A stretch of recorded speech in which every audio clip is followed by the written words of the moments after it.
Konačno Chiang Rai. Godinama mi je na samom vrhu bucket liste i imala sam ozbiljna očekivanja. Svi pričaju samo o hramovima, ali ovaj grad je zapravo miks svega. Od umetničkih instalacija do nekih potpuno nadrealnih mesta. Proveli smo ovde 3 dana, ali realno. Mislim da je 5 dana mera ako želiš da ubaciš još neke stvari i obićeš sve bez žurbe. Prva stvar koju shvatiš kad dođeš, estetika je ovde na drugom nivou. Beli hram uživo uopšte ne izgleda kao religiozni objekat, nego kao neka ogromna bela skulptura. Potpuni kontrast tome je Bandam muzej, mračna, čudna strana lokalne umetnosti, koju ne smeš da preskočiš.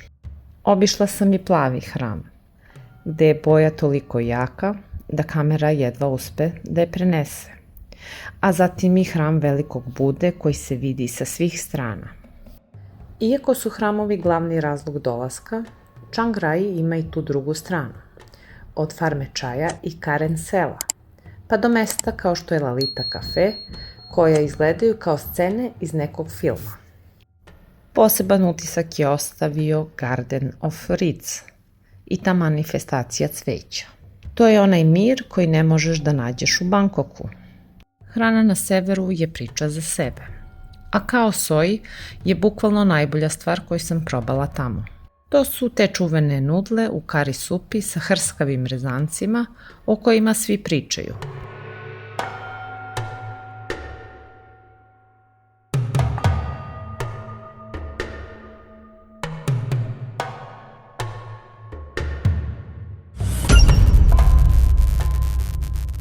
Beli hram nije ono što očekujete od Tajlanda. Čim mu priđete, dočekat će vas stotine ruku koje izranjaju iz zemlje.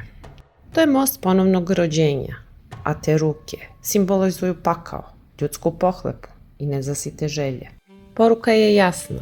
Da bi stigao do mira, moraš proći kroz sopstveni mrak. Pravilo je da na mostu nema stajanja i nema okretanja nazad. Ideš samo napred, pravo ka hramu, koji toliko blješti od bele boje i sitnih ogledala, da je bez naočara skoro nemoguće gledati u njega. Ta belina predstavlja Budinu čistotu, a ogledala mudrost koja se reflektuje svuda oko nas. Kad pređeš most i uđeš unutra, totalni šok. Umesto starih zapisa, na zidovima su Matrix, Superman i pop kultura. Umetnik je hteo da pokaže da se borba dobra i zla dešava danas, u našem svetu. Ovo nije samo hram, već životno delo jednog umetnika koji je bukvalno sve uložio u ovaj projekat. Čak i ako te ne zanima arhitektura, ovaj nivo detalja i sama energija, dok hodaš preko onih ruku, je nešto što te prosto natera da zastaneš. Čim prođete kapiju, osjećaj je kao da ste ušli u svet Alice u zemlji čuda. Sa ulične vreline od 35 stepeni upadate direktno u hladnu maglu. Prva misao je da li je ovo uopšte stvarno. Kada se magla raščisti, vidite vodopade i orhideje usred grada. Sve je u tamnozelenoj mahovini. Nema buke motora, čuje se samo ta voda koja udara sa svih strana. Svaki ćošak izgleda kao scena iz filma. Tu se skroz izgubi pojam o vremenu. Meni u Laliti nudi sve, od ozbiljnih slanih jela do onih kafa koje su toliko dekorisane da više liče na dezert nego na piće. Mi smo uzele frape od kokosa i bele cvetove, vun gati. To je zapravo onaj gumeni žele sa pijace, koji ovde serviraju tako da se uklapa u ceo ambijent. Hladan je i nije previše sladak. Ako planirate da snimate bez tuđih glava u kadru, dođite odmah na otvaranje u 10 ujutru jer posle nastaje potpuni haos. Wat Huai Plakang je kompleks koji se sastoji od 3 potpuno različita dela, a mi smo krenuli od onog najmanjeg, belog hrama. On je urađen u klasičnom tajlandskom stilu, sav u belim rezbarijama i staklićima. Unutra je sve čisto i belo. I to je onaj mirniji deo gde nema toliko haosa kao kod ostalih građevina. Odmah pored je ta šarena pagoda sa 9 spratova, poznata i kao srećni hram. Ona vizualno skroz odudara od svega ostalog, jer je puna boja i kineskih krovova na svakom nivou. Na kraju smo otišle do glavne stvari, onog ogromnog belog kipa koji svi zovu Veliki Buda, iako je to zapravo boginja milosrđa. To je zapravo zgrada od 25 spratova u koju ulazite kao u bilo koji drugi objekat. Unutra vas čeka lift gde plaćate kartu i idete skroz do vrha direktno u glavu kipa. Sve je unutra u belom mermeru i rezbarijama, bez klasičnih religioznih slika. Ovaj kip je trenutno jedna od najvećih samostojećih struktura ovog tipa na svetu. Zanimljivo je da je ceo ovaj ogroman kompleks izgrađen za manje od 10 godina i to isključivo od privatnih donacija lokalnog stanovništva. Bandam muzej je životni projekat umetnika Tavana Dučanija i sastoji se od oko 40 crnih objekata rasutih po imanju. Glavna zgrada spolja podseća na hram, ali unutra nema ničeg religioznog. Enterijer je ispunjen kolekcijama životinjskih kostiju, koža i rogova. Ceo koncept je potpuna suprotnost belom hramu. Dok je tamo sve svetlost, ovde dominiraju crna boja, tamno drvo i motivi smrti. Umetnik ovo mesto nikada nije nazivao muzejom, već domom u kojem je živeo i radio decenijama. Unutrašnjost svake kuće je specifična. Od ogromnih skeleta kitova do sirovih drvenih rezbarija. Atmosfera je istovremeno uznemirujuća i fascinantna, bez klasičnih tabli sa objašnjenjima, pa sve interpretirate sami. Plavi hram je projektovao učenik tvorca belog hrama, što se odmah vidi po neverovatnim detaljima na fasadi. Specifičan je po tome što je izgrađen na ruševinama starog hrama koji je decenijama bio potpuno napušten.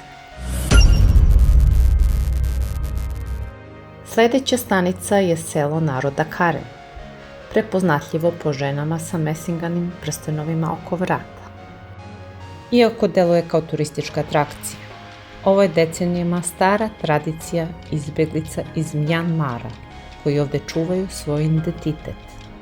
Težina prstenova zapravo potiskuje ključnu kost naniže, što stvara tu čuvenu iluziju izduženog vrata. Osim Karen plemena, u ovom kompleksu žive još 4 etničke grupe: Aka, Lahu, Jao i Palong. Šetnja kroz njihova sela je kao ulazak u potpuno drugačiji svet, gde svaka grupa ima svoj jezik, nošnju i običaje.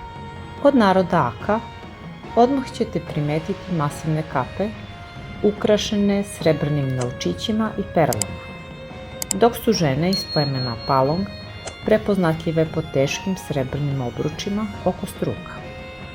Svi oni se bave tradicionalnim zanatima, najviše tkanjem na ručnim razbojima i izradom nakita, što je ujedno i njihov glavni izvor prihoda. Nalazimo se na Chui Phong farmi čaja na severu Tajlanda. Ovo je jedna od najvećih plantaža u regiji i prostire se na nekoliko brda. Čaj se ovde i dalje bere ručno, a redovi su postavljeni u obliku terasa koji prate liniju terena. Na samoj plantaži nalazi se nekoliko modernih kafića sa otvorenim terasama koji gledaju direktno na polja.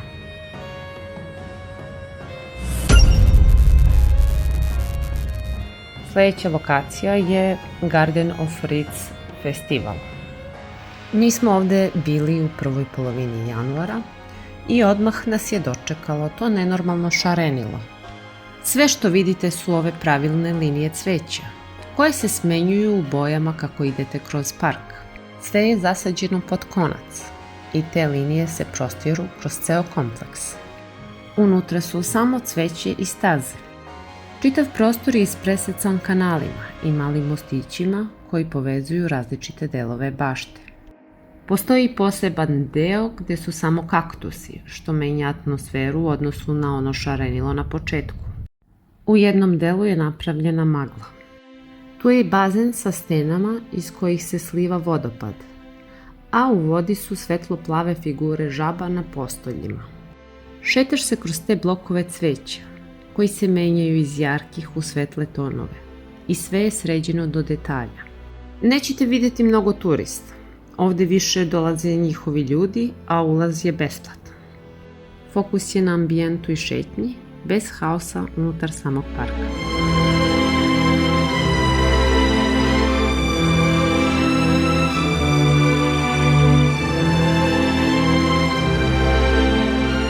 Odmah pored festivala su štandovi. Glavna stvar u januaru ovdje su jagode i avokado. Ovdje sam pila najbolji i najjeftiniji frape od kokosa. Čim prođeš hranu, ulaziš u muzej na otvorenom. Tu su replike starih drvenih kuća naroda Tai i Tai Yuan. Možeš da uđeš i vidiš kako su nekada živeli. Ceo prostor je pun detalja za slikanje. Dugački nizovi šarenih lampiona, beli viseći cvetovi i lukovi od suncobrana. Sve je povezano stazama kroz hladovinu. Dosta je mirnije nego na klasičnim marketima, jer je fokus na lokalnoj kulturi.